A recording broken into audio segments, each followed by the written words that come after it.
IVM. Hey everybody, quick request once again, if you could help us out by filling out our survey. It's at ivmpodcast.com/survey. This really helps us talk to advertisers about the kinds of people listening to these shows. Really do appreciate your help, and we're going to be doing a random drawing, and we'll be sending out some IVM swag. Hope you enjoy that. Folks, welcome to Paisa Vaisa. I'm your host Anupam Gupta, B50 on Twitter, and this is a super duper special. We are starting the new year on a massive note. This is the Scam 1992 special. I'm thrilled to have Sameer Nair, CEO, Applause Entertainment, the team behind the absolutely brilliant web series Scam 1992, the Harshad Mehta Story. If you're wondering what's a web TV series doing on Paisa Vaisa, I say, why not? Also, guys, the 1992 Harshad Mehta scam changed lives of people on Dalal Street. Probably beyond that also. It changed the regulation of stocks. Everything changed after that. A lot of regulation, stock market regulation that you see today, a lot of fund managers that you see today, analysts, whoever it is from Dalal Street are actually from that era. And I know, folks, that, of course, that was a very different era for you guys. And maybe some of you, most of you will not even know it because half of India's population was born after 1991. So, hey, if you've not already watched Scam 1992, I recommend that you do so straight away. Now, back to my guest. Sameer, welcome to Paisa Vaisa, man. This is a fanboy moment. Thank you so much for doing this for our listeners. Really thrilled to have you here. Thank you so much, Anupam. I'm excited to be here. So the show's done really well, and I'm happy to meet people who liked it, enjoyed it, and really sort of feel so highly about it. So it's entirely my pleasure. Thank you. Massive fanboy. So, Sameer, see, let's start with this. Okay, this series break rules. Okay, I can think of 4 rules that I think it's just totally broken. Okay, first, this is a period saga. Okay, and it's got serious attention to detail. The local lingo, the way Harshad Mehta says "lala," the BSE trading ring, that Lexus, man, that Lexus. None of that comes cheap. Okay, so first, second, no big stars at all. Okay, third, the topic itself, stock markets. Okay, and fourth, a scam that half of India doesn't even remember. Like I said, half of India's population wasn't even there that time. They were all born after 1991. So how did you pull this off here? What was your thinking? Or is it like your lead character says, risk se ishq tha aapko? Well, actually, in a way, that is true. The lead character, as he says all through the series, ki rishq hai to ishq hai. And I think a lot of what Applause has done in the last 3 years has been operating on the principle that we have risk and we have reward. So that's what we do. We go out there and we make shows, we create content, and then we sort of license it to platforms in the hope that platforms and audiences and everyone likes it.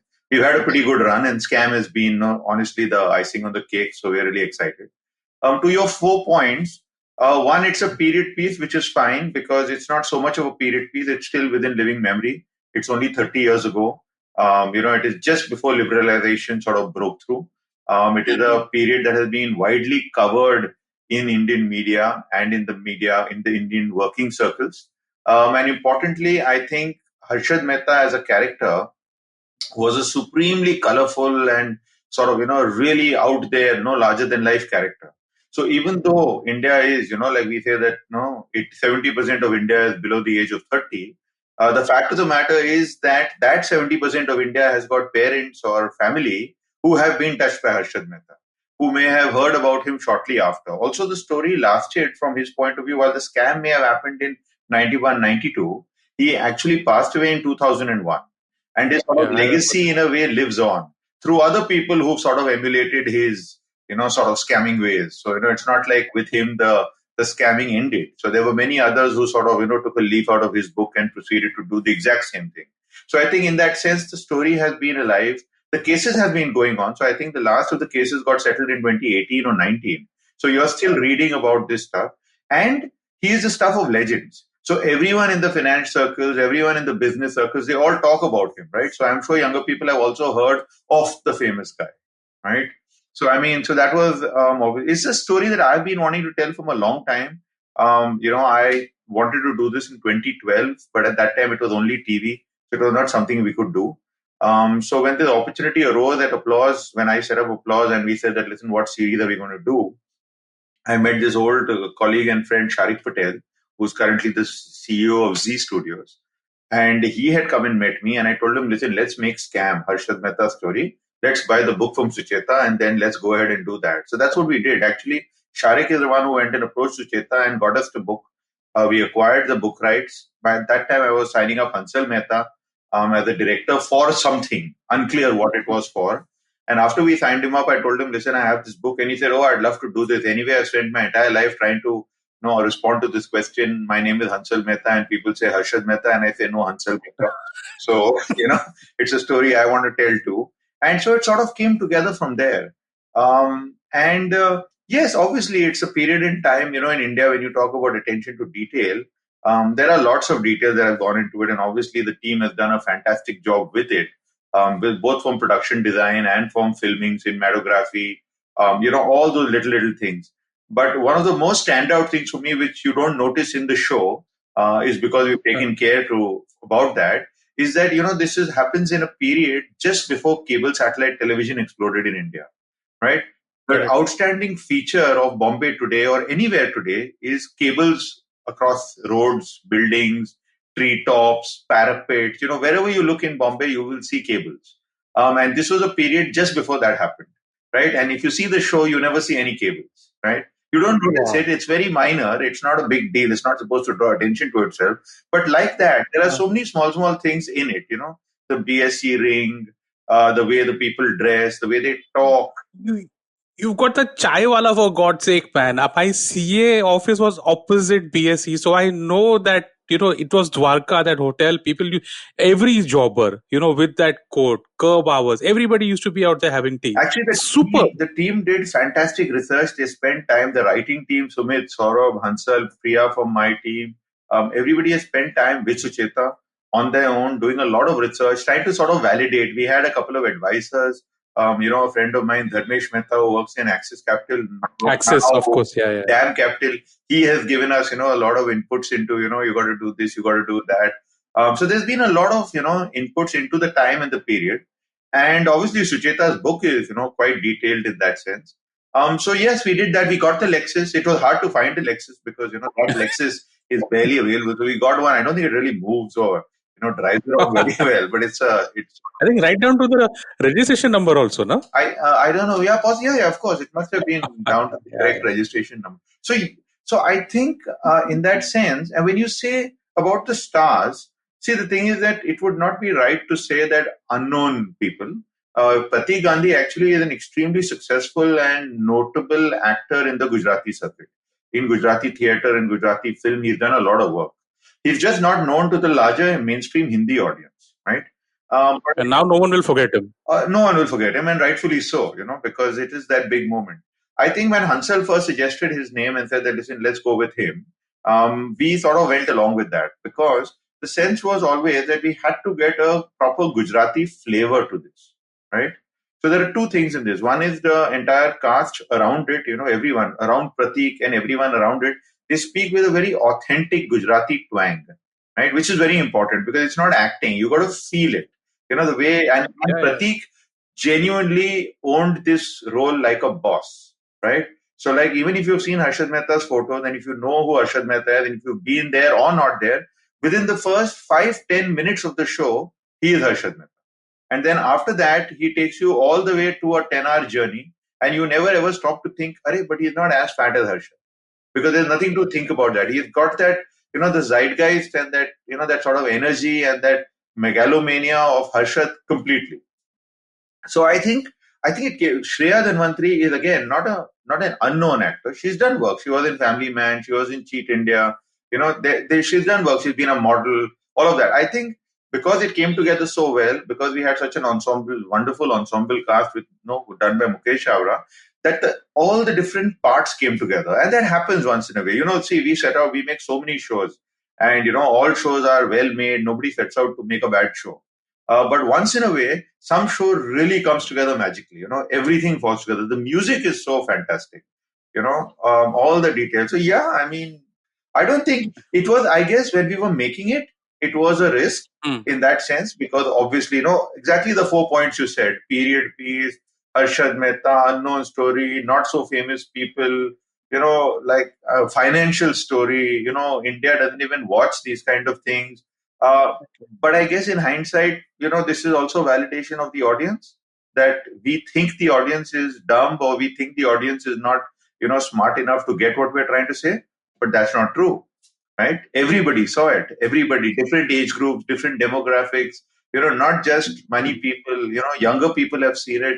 All sorts of gender, age, demographic, psychographic. So yeah, I mean, Yeah, Sabir. I mean, I'm really a big fan of Pratik Gandhi. I remember that after I finished watching it and I put it, I just put a tweet out there saying that who is Pratik Gandhi? The kind of replies I got, my God. So if Pratik is listening to this, hats off. मतलब I क्या बोलूं मैं यार, जान लगा दी आपने इसमें. Fantastic job. And same for Shreya also. Fantastic job. Okay. Samir, let's talk about memories now. Okay. So I'm guessing you would have either been in your early or late 20s at that point of time, 91, 92, just before liberalization happened. Or, that we know right. Dr. Manmohan Singh ji's speech at that point of time.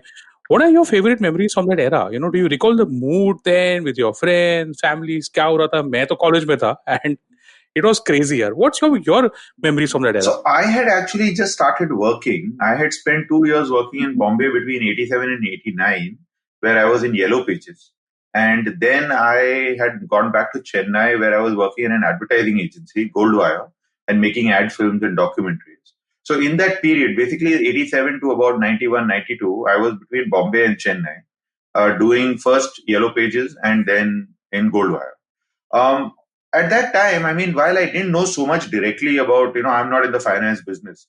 So I was really not so clued into this whole markets and all of that stuff. But I remember one very distinctive thing is that one of the issues of India today, probably in 1990, right, had one Ganesh Chaturthi coverage, and I can never forget that. And it stayed with me for a long time, that they showed a picture of one of the Ganesh pandals in Bombay, which had a murti of Harshad Mehta. Are you serious? Yeah, and wow. I remember reading that. I had come to Bombay for some film shoot or something, and I remember seeing that India Today and reading that, and it was like amazing. I mean, there was actually one sort of a statue of Harshad Mehta as part of the pandal, and this guy Harshad Mehta is, the big bull. And of course, everyone had heard of it because he's widely covered in the papers and all of that stuff. And I tend to read a lot. So I had read a lot about him. I had heard of him. We had all heard of the Madhuli house. We had heard of that, the putting green that he had there. At that time, to hear about a house which is 15,000 square feet is like, what are you talking about? No, most of us had, if you were lucky, we had 1,000 square feet, and so we are all regular middle class people, right? So that one image sort of always stayed with me, that this one story which said that, the sort of this guy, Harshad Mehta, represents the energy of new India and, all of that. Then, of course, this Rajiv Gandhi assassination happened. Narasimha Rao became Prime Minister. Manmohan Singh came and created liberalization. And then sort of India took off. In many ways, and I think whatever Harshad was doing, but India took off after that, right? In 91, 92. So I think my memories of that, I mean, I in 2008, when finally the Great Recession happened and the world sort of came to a stop, I used to always tell people that, like a generation of Indians has grown up from 91 onwards and has never known what is to not get a raise every year, to not get an increment every year, because it's been just 17 years of growth, just growing. India as a country just kept growing. We never had any stops, no study. It was just a growing economy till 2008. Where the first sort of thing happened. So I think, it was exciting times, it was exciting times. It's crazy here. I mean, I was doing my CA and I remember roaming around Nariman Point at that point. I saw that Lexus. I saw that damn thing. Anyway, so I want to go back to one thing that you said in the first question, right? That the show's got a wild response from across generations. I'll make this, I can tell you from my house itself. My mom was an SP, she was an SBI career employee. She retired somewhere in 2008. She was watching this series. I mean, she asked me, I actually bought a Fire Stick because she's more of a DTH person. I had to install that and she loved it. I loved it. Wish I had a kid, who was old enough to enjoy that. But tell us here, why, I can figure why my mom loved it, why I loved it. What is it with kids today? Why does the current generation love this series? Because there are memes everywhere. Man, you've got all the big statements, they become memes, they become dialogues. What's your read of that? Well, you know what? See, there are two parts to this story. One part, of course, is that it is a financial story. It is about a very famous crime that was committed at that time by a very colorful character, who is sort of part of our, cultural sort of zeitgeist, part of our cultural history, if you will, right? So that is one part. The other part is in the manner in which we have chosen to tell the story, right? So the story also has been told. So there is just one story, obviously, and then the manner in which it's been told, which is an extremely motivating rags to riches kind of story. In a sense, this is Diwar, right? This is Amitabh Bachchan. He's your angry young man. He's coming out from nowhere. He's breaking the law. He's bending the law. As he says, right, that मैं sign करूंगा पर मैं पहले sign नहीं करूंगा और मैं अकेला साइन नहीं करूंगा. So in many ways, his head was that, listen, everyone is breaking the law. Why shouldn't I? Right? The second thing was that I am going to now move at rapid speed. I am going to achieve things very quickly. I'm not going to be wasting around. I'm not going to go at the Hindu rate of growth. I'm not going to do those kind of things. I'm not a believer. I'm an atheist. I don't believe in astrology. I don't believe in Shani, Vani, nothing. I'm like a dude. This is the character. So in many ways, I think what happened is that from a story point of view, even if you don't know the finance, and even if you don't know the history, it's just an incredibly interesting story. The rise and fall of a character is very, very interesting. And that's exactly how it plays out. Then along that, you've got it's a story well told. You've got wonderful characters. You've got great, memorable dialogues. This guy has got the swag. He's got the Bachchan swag through and through, that walking into places, being confident. Another thing is that, see, the one important thing is that Pratik in the show, and we never tried also, is that he speaks a very, very regular Indian English, right? There's no attempt to speak English in any kind of accented manner. And that is another thing which really resonates, because that is how we all speak, right? So you feel really good when a guy coming off from nowhere, right, is rising up the ranks and finally, like doing deals with Bankam and Greenlays and Citibank and then beating them at their own game and learning golf. And, it's what a scene. It's everywhere. Was that scene from the book, the golf scene? Wow, it was a solid scene. Yeah. Was it from the book? I mean, it's in the book in the sense that there are various references in books which we have chosen to imagine. So a lot of this is also imagined scenes and scenarios. So it's a dramatization of events, not necessarily authentic, accurate events. So many of those things are imagined as to how they could have possibly played out. But I think that's what really resonated with everyone. It's amazing, and I mean that what you said about the outsider breaking into the club, the way you guys showed it, that this is the local guy from Ghatkopar who's now gotten into the foreign bank space. And all those three of them, I think you got Nikhil Dwivedi back. I don't know where he's been, why he's not acting. He should act more. And you had, I think, Kenneth out there as one. And then I don't know who was Thiagu because I couldn't recognize him. So all these three guys as foreign bankers versus this one guy, that entire antagonist setup was something here. And I have to tell you one thing, Sameer, okay, whoever your advisor was or whoever gave you the idea, okay, to silently put in these three characters working with Manu Mundra, as he's called there. You know what I'm talking about, okay? What I'm going to say, because there's a YouTube clip identifying the quote-unquote the R gang, okay? First R, Raju the chartist. Right. Second R, RKD, the legendary Radhakrishnan Damani ji. And third, of course, the guy who we love, the colorful Rocky J, Rakesh Junjunwala. Whose idea was that? I have to ask. What a tribute, man. What a tribute. It's not so much like an idea as much as, in a sense, obviously paying tribute, in a sense, color, time stamping everything. See, there are lots of things in this, like in the show, if you see it again and again a couple of times, you'll find a lot of clues, a lot of timestamps, a lot of, mentions are done as people are talking, what is happening, what is not. So some things you get, some things you don't. So if you get it, good. And if you don't, there's no problem. It does not come in the way of the story or the storytelling, right? So if you pick up some of the references like how you have, that's wonderful. And if you haven't, it still doesn't make a difference, right? Because it's still the same story.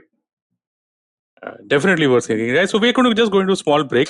On the other side, when we come back, we're going to talk about the relation, a lot of things that have to do with money, okay? Because this is, after all, the Paisa Vaisa podcast. So we'll bring all of that in. My guest, Sameer Nair, CEO, Applause Entertainment. Guys, this is the Scam 1992 special. Hello, everybody. Welcome to another great week on the IVM Podcast Network. If you aren't following us on social media, it's 2021 now. It's time you did. You didn't in 2020. That was bad enough. But now in 2021, you really, really should. It's IVM Podcast on Twitter, Facebook, and Instagram. And a quick reminder to everybody, just please help us out with our survey, ivmpodcast.com/survey. We've had a number of you fill it out so far, but we want to shatter last year's number, right? Really, really blow that up. Go fill out the survey over there. If you do, we'll select from the emails that we have got submitted, and we'll be sending out some interesting swag to people. So, what should you be listening to this week? First thing I want to talk about is the unprecedented episode. We did a triple crossover. Vineet Kanabar from Storytellers and Storysellers, Varun Dugirala from Advertising is Dead, and Karthik Nagarajan from the Filter Coffee podcast all got together and put together a mega episode. Do check it out on whichever of their feeds you want. It's available on all three.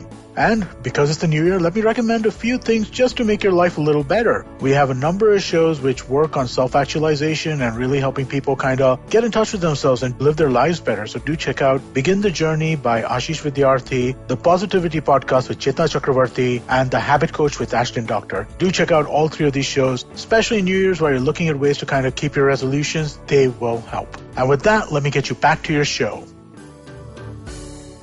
And welcome back to this really special Paisa Vaisa special. Man, I almost said scam. This is Scam 1992, but okay, it is in fact Scam 1992 Harshad Mehta Story. Special my guest, Sameer Nair, CEO, Applause Entertainment, the guys who brought you this fantastic series. So Sameer, how do you think our relationship with money has changed? Okay, you remember that generation very well. People living in an India that was still very close. There weren't so many job opportunities. And now I think India's as free a market as it can get. In your view, how do you think our relationship with money has changed from that generation, you could probably say our generation, to today? Well, you know what? When we were growing up, obviously we are talking about a pre-liberalization era. We're talking about a pre-mobile phone, pre-internet uh, era in that sense. No foreign goods really, just a few things. So you're growing up at a time which was in a sense, a much simpler time. If you remember the phrase in language, in spoken words, in definitely in cinema, we used to have a thing ki wo bada jana mana आदमी है, right? And see the two words, it was Jana Mana, right? It was not Amir, right? There was never, so the aim in life used to be known and to be respected, right? And that is to be the referencing that I have grown up hearing all the time. Jana Mana Kalakar, Jana Mana Gayak, that way. So I think we all grew up in an age which was, simpler, where there were obviously rich people and poor people and all of that was there. But I don't think the divide was as much. In the sense that when we were growing up, we all went and bought Gola shoes. We all went to the same, the ice cream parlor. There was not so much differentiation, right? There were no malls. There were no fancy foreign stores. There was the one car. You could get the Ambassador, the Fiat, or the Maruti that arrived. It was just that. From 1991 onwards, with liberalization, obviously the economy opened up and, sort of everything changed because, India made rapid progress. And I guess in the rapid progress, what happened is that the rich-poor divide expanded. It became greater, because, obviously, as the middle class swelled and we went from whatever 50 million middle class to now 500 million middle class, that's been a spectacular growth of middle class. But in that context, we've also got that many poor people, that much divide. We actually have a version of which is called lower middle class, and upper middle class. Then you go to rich and then you go to wealthy. So, there are lots of variations. So I think our relationship with money really as a society has become more of a meritocracy, more of a, it is like how the Chinese said that, to be rich is glorious. And I think India in many ways is, grown up in that manner. What's happening now is that there seems to be a sort of a play that maybe it's not so glorious to be rich, right? We seem to be getting again a backlash about this thing that, people are successful and, outsider, insider, nepotism, all that kind of nonsense. But the fact of the matter is that, the only sort of ism that has survived in the last century and really prospered has been capitalism, right? Everything else has been a sort of a failing model. Capitalism is the one that has really, sort of built us up. So I think, our relationship with work, with the economy, with money, in the words of Lord Krishna, is to be a Karam Yogi, right? So if you have to be you should be a Karam Yogi. You should get out there and do stuff, is what I think. Advice with money. I have to ask you that because as someone who would have handled a very tight budget and still done all of this and now is seeing the success, as someone who's built a lot of great content delivered, what would be your advice on the money side for our listeners? But honestly, see, it would be really my advice, but advice that I have heard, received, or read. So there are two stories I'll tell you. One is a story that comes from Charlie Chaplin. Charlie Chaplin, when he in his younger days, he was like really poor. He was in one level, he was orphaned for a bit because his mother went off, was put in an institution. His father had died. He lived in orphanages. Then he came out. Then he sort of, started working at a very early age. So that sort of fear of, poverty, of abandonment, of being an orphan, created one real thing about money in his head. So what he did was, right from the time he started earning, he would save 50% of the money. So whatever he earned, if he earned $10, he would save 5. If he earned 100, he would save 50. And this is a habit that he kept with him his entire life, right? I was really fascinated when I read that as a story, coming out of the early 1915, 1920 kind of thing. I've told my son that that's great advice, and see if you can follow that. It's a big thing to do. The other one that struck me was, what Warren Buffett said, that if you spend money on buying things that you don't need, you will soon spend money. You will soon be selling things to buy what you do need. So, Wow. as a combination of that, I think our relationship with money and, just in general, should be waste not, want not. Should be, more of, just simplicity and austerity. Is a view. That's I mean, frugality. There is much to say about that.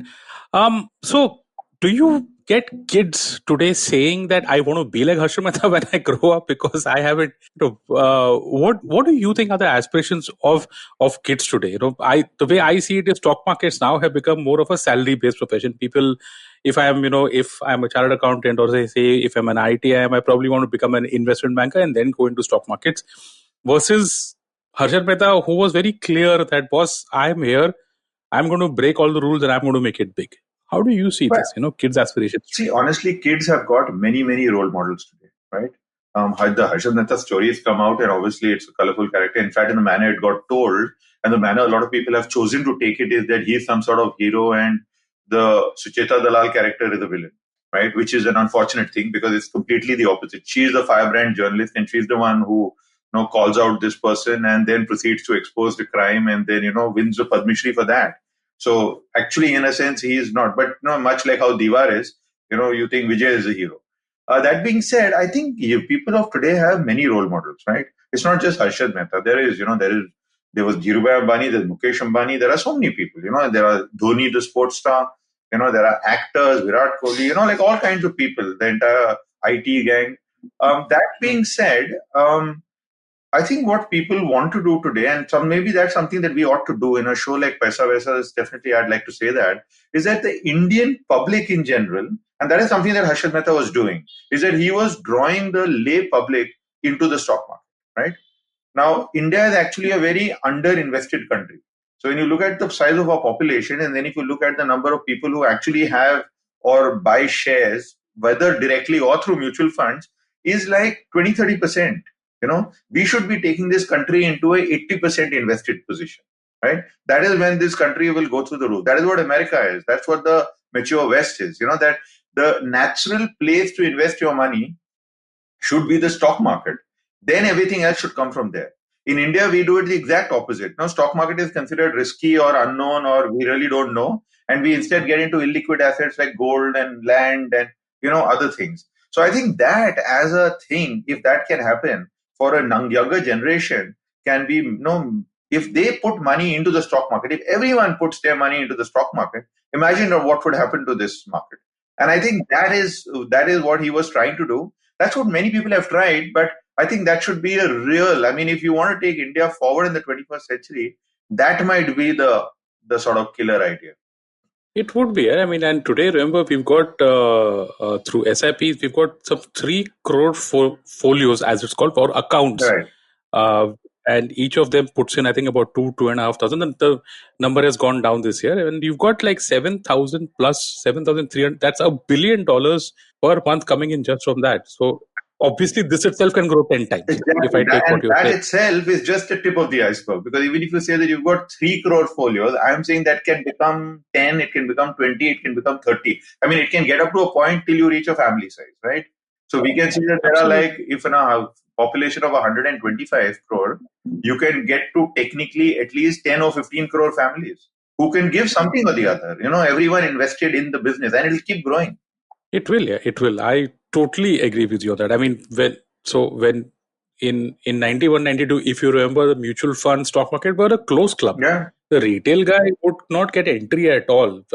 I think if what the way I see it is, in the 80s it was Dhirubhai Ambani who got the equity cult, and in the 90s it was Harshad Mehta. I think without these two guys, the bigger story would not have been. So, and talking about story, last question now for you, Sameer. You're a TV veteran. You know the pulse of the audience. In your view, and since you've made this awesome series around the scam, but ultimately it is about money, it's about Harshad Mehta, it's about what happened in that era. In your view, what stories around money do people want to know more about, to see more about? What do you think? But it's there. I don't think there's any sort of clear formula to that. But I think the opportunity now in India, especially with this whole OTT business and with the streamers, and because TV tends to operate in a very linear manner. It's tonight at 9, and it operates with we've built out the daily soap operas, and sort of it's gone in that direction. But now with the streamers and with this ability to make 10 episodes, to make multiple seasons, to be able to watch when you want, resume when you want, all of that, I think it's really opened a amazing sort of opportunity to tell stories of all kinds. So, I mean, when you look at this whole finance business kind of space, I think there's an opportunity to tell stories of celebration. We have so many successful business people in this country, so many successful business houses in this country. It's not just the scams, because then it's the one thing is, everyone likes a scandalous story, right? So, that's what you want to do. That's why half the time people are watching news channels today, because they're just watching the scandalousness of it all. It's like junk food. But there is opportunity to tell genuinely good stories, both good and bad, both celebratory and expose, of all kinds of aspects of our business community. I don't think that the Indian business community, whether in literature or in cinema or in now series, has been actually covered.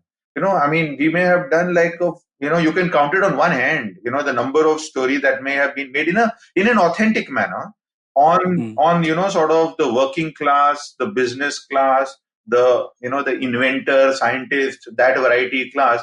We don't do that. We just, our version, we love to say, right, India's gods are gods, cricket, and movies. It's a pity that the movie business and therefore all the offshoots of the creative business don't make many more gods, and maybe gods with feet of clay. Who knows? I'm hoping that you can break the rules. Yeah, look at Wall Street. Oliver Stone's Wall Street was 1987. Okay. America, to be fair, has also had an equity culture and a business Yeah, for absolutely. 100 years before that. We got independence in 47 and then spent 30, 40 years in socialism, then came into a version of capitalism. So, I mean... And then, of course, there is the whole thing. Yeah, we can be easy on us, but I'm thinking now is the time. No, it is, yeah, because come on. The one thing that I loved about this, Sameer, was the fact that you put this across and you use real names. Right. Okay, so you've got that. All the stocks were real names. And my first thought was, dude, this guy must have got 1,000 lawsuits on him and all that. But that didn't happen. No. Do you think, I really hope that changes, because and you would know this better than me. The one thing that stops creators to make stories about business legends in India is this sensitivity, lawsuit kar dega, ye karega. What do you do? Do you think that's a factor now? No, it is a factor, because at the end of the day, we of course were not doing it based on a book. We were doing it on a period of time that's a little in the past. Oftentimes when you're telling stories, everyone wants to be presented in the best possible way. So it's a boring, airbrushed version. That does not obviously make for an interesting story. Because even when you're trying to tell a celebratory story, every great story has got difficulties, has got wrinkles, has got a past, right?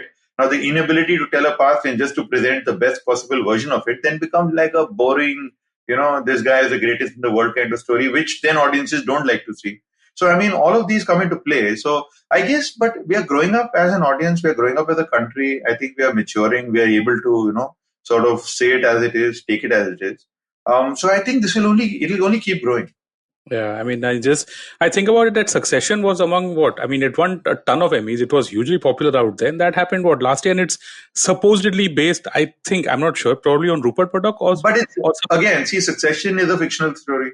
It is Ah. supposedly based, so that is really, you can choose to, I mean, and you should do things like that. I mean, that is also a thing. There are some real stories, there are some fictional stories, there are all kinds of things to do. I mean, it's all of this, Suzna, and the art of the storytelling, right? It is that, you got to be able to tell a story, you got to be able to cut really close to the bone. You must not, create a lot of bloodshed and bloodletting. And people must not mind. I mean, that all comes in the art of doing it. Yeah. And talking about stories, let's wrap this up with the stories that are coming up next from Applause. I mean, what's up next? I'm really waiting to watch them. What do you have for us in the next few, weeks in this new year? The most exciting one coming up now is really in 2 days' time. Today is the 22nd. On 24th, Criminal Justice Season 2 releases on Hotstar. It's got Pankaj Tripathi and Anupam Gupta and Kirti Kulari. So that's like a big one for us. Then we are currently just finished filming a show called Call My Agent, which is a dramedy based in the talent management business of Bollywood. So that's like a really funny show. It's being directed by Shahid Ali. We are currently shooting in interior Madhya Pradesh in the Chambals, what we call our spaghetti western. It is our McKenna's Gold meets, it's our McKenna's Gold in the Chambal, if you will. And that is currently being shot in Madhya Pradesh. It's being directed by E. Nivas. And it headlines Divyan. I haven't heard of E. Nivas for a long time. Well, even E. Nivas directed our series Your Honor, which came on Sony Live. Oh, okay. And now he's directing this, and this headlines Divyendu, who's Munna from Mirza, of and course, Chunky Pandey as a pair of sort of mercenary bounty hunters. It's very funny. It's a really great show. We are going to be shooting Fauda, the Israeli show. We are shooting it in February. That is being directed and showrun by Sudhir Mishra. And so that happens in February. And we are going to do the British show Luther, which will go into shooting a little later in the year. So yeah, I mean, there's lots of stuff happening. We've just finished 2021 a show with Nikhil Advani's company called Kaun Banegi Shikharwati, which headlines Nasiruddin Shah and Lara Datta and Soha Ali Khan and Kritika Kamra, and it's a really nice cast. Very, very sort of, it's a family dramedy. So yeah, I mean, good stuff is going on.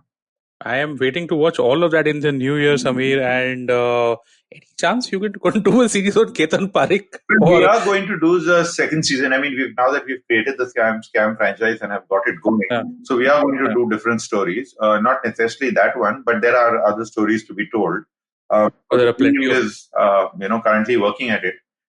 So yeah, I mean, that will be. If the sets are still available for you out there, you've got what? You've got the plantation scam, you've got the NBFC scam, you've got CR Bansali. I mean, CR Bansali, if I remember it correctly. I mean, there are many such things. The question is that to find the sort of the right story that genuinely will interest a larger audience. I mean, scams, there are a gazillion scams, but you need something which sort of stands out and sort of captures the imagination from a storytelling point of view. See, we are not investigative journalists.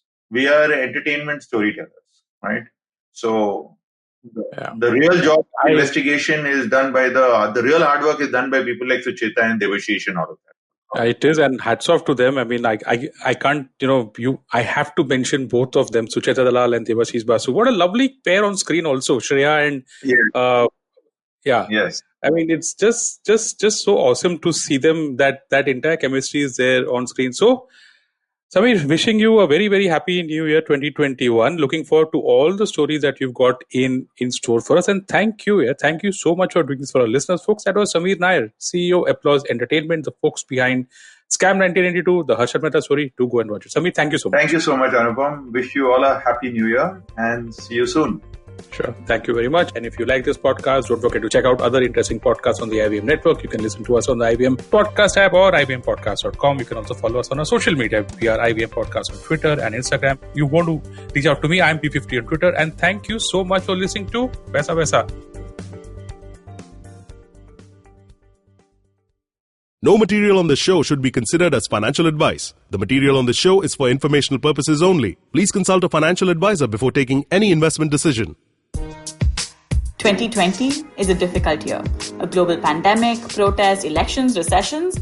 You get the picture. What we need is a space where we can have nuanced discussions about global affairs and foreign policy. That's where I come in. My name is Hamsini Hariharan, and I host the States of Anarchy podcast. Every second Tuesday, I speak to experts in the field of international relations to make a little more sense of the world. So join me on the IVM podcast app, website, or wherever you're listening to me right now.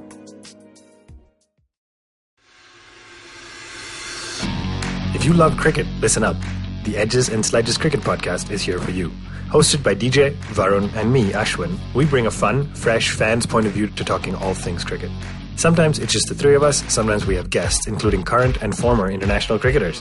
For new episodes every week, check out the Edges and Sledges Cricket Podcast on the IVM app, website, or wherever you get your podcasts.